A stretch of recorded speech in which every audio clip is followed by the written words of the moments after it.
వివాదాస్పద దర్శకుడు రామ్ గోపాల్ వర్మ అరెస్టుకు రంగం సిద్ధమైందంటూ చెప్పుకోవచ్చు. ఏ క్షణమైనా అతను అరెస్ట్ చేసి మద్యపాడుకు తీసుకెళ్లేందుకు ఇప్పటికే మద్యపాడు పోలీసులు రామ్ గోపాల్ వర్మ నివాసానికి చేరుకున్నారు. సుమారుగా 2 ఎస్ఐలతో కూడినటువంటి బృందం 6 కానిస్టేబుళ్లతో ప్రస్తుతం రామ్ గోపాల్ వర్మ ఇంటికి చేరుకుంది. ఒకసారి మనం విజువల్స్ లో కూడా చూడొచ్చు. అయితే మార్ఫింగ్ కేసులో రామ్ గోపాల్ వర్మ పైన మద్యపాడు పోలీస్ స్టేషన్ లో ఒక కేసు నమోదైంది. ఈ కేసులో భాగంగానే 19వ తేదీన మొదటగా విచారణకు హాజరు కావాలంటూ కూడా ఒక నోటీసును మద్యపాడు పోలీసులు నేరుగా రామ్ గోపాల్ వర్మకు అందించారు. అయితే 19వ తేదీన విచారణకు హాజరు కాకపోగా తనకు వారం రోజుల పాటు మినహాయింపు కావాలంటూ ఆయన పోలీసులను విజ్ఞప్తి చేశారు. సో ఇదే సమయంలో వారం రోజుల పాటు సమయం ఇచ్చినప్పటికీ కూడాను ఆయన విచారణకు హాజరు కాలేదు. వారం రోజులు గడువు ముగిసింది. ఈ రోజు మరోసారి విచారణకు రావాలంటూ కూడా పోలీసులు ఆయనకు నోటీసులు సర్వ్ చేశారు. ఈ రోజు కూడా అదే తంతు కొనసాగించారు. ఈ రోజు కూడా విచారణకు గైర్హాజరు అయ్యారు. మరోవైపు విచారణను తప్పించుకునేటటువంటి ప్రయత్నం అయితే చేశారు. ఆయన అజ్ఞాతంలోకి వెళ్ళినట్టుగా తెలుస్తోంది.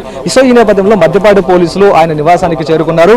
2 ఎస్ఐలతో పాటు 6 కానిస్టేబుల్ మొత్తం 8 మంది బృందం ప్రస్తుతం ఇటు రామ్ గోపాల్ వర్మ ఇంటికి చేరుకుందంటూ కూడా చెప్పుకోవచ్చు. అయితే ఇంటికి చేరుకున్న తర్వాత ఇంట్లో ఉండేటటువంటి సిబ్బందిని రామ్ గోపాల్ వర్మ గురించి ప్రశ్నించేటటువంటి ప్రయత్నం చేయగా రామ్ గోపాల్ వర్మ ఇంట్లో లేడు అంటూ కూడా వారు చెప్పినట్టుగా కూడా తెలుస్తోంది. దీంతో రామ్ గోపాల్ వర్మ ఎక్కడున్నాడన్న ప్రశ్న ప్రస్తుతం ఉత్పన్నమవుతోంది. మరోవైపు రామ్ గోపాల్ వర్మ అబ్స్కామింగ్ లో ఉన్నాడా, లేకపోతే విచారణకు పోలీసులు విచారణకు హాజరుగా అయ్యాను కాబట్టి ఖచ్చితంగా పోలీసులతో అరెస్ట్ చేస్తారేమన్న భయంతో ఆయన అజ్ఞాతంలోకి వెళ్ళిపోయారనేది మాత్రం ప్రస్తుతం తేలాల్సినటువంటి అంశం అంటూ కూడా చెప్పుకోవచ్చు. ఇప్పటికే పోలీసులు ఒకసారి అవకాశం ఇచ్చారు. విచారణకు హాజరు కావాలంటూ కూడా పోలీసులు చెప్పినటువంటి నేపథ్యంలో ఒకసారి విచారణకు మినహాయింపు కూడా ఇచ్చినటువంటి సందర్భం కూడా ఉంది. అయితే ఈ రోజు ఖచ్చితంగా హాజరు కావాల్సింది అంటూ కూడా చెప్పినటువంటి సందర్భంలో ఇటు మరోసారి విచారణకు గైరాజైనటువంటి సందర్భం కనిపిస్తుంది. ఒకసారి మనం పోలీసులతో కూడా మాట్లాడే ప్రయత్నం అయితే చేయొచ్చు.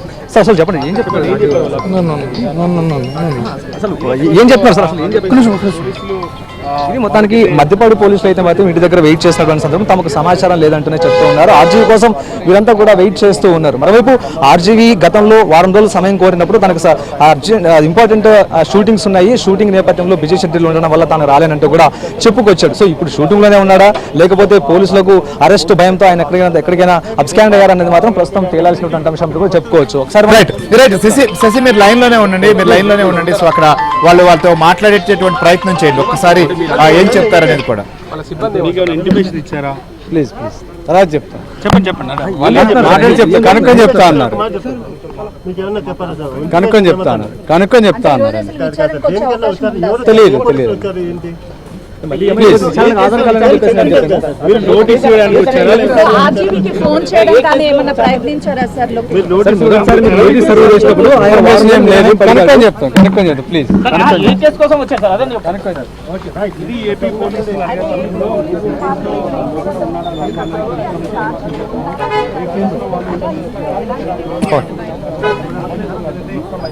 అందుబాటులో లేరు. అతను ఏపీ పోలీసులు అయితే ఇక్కడికి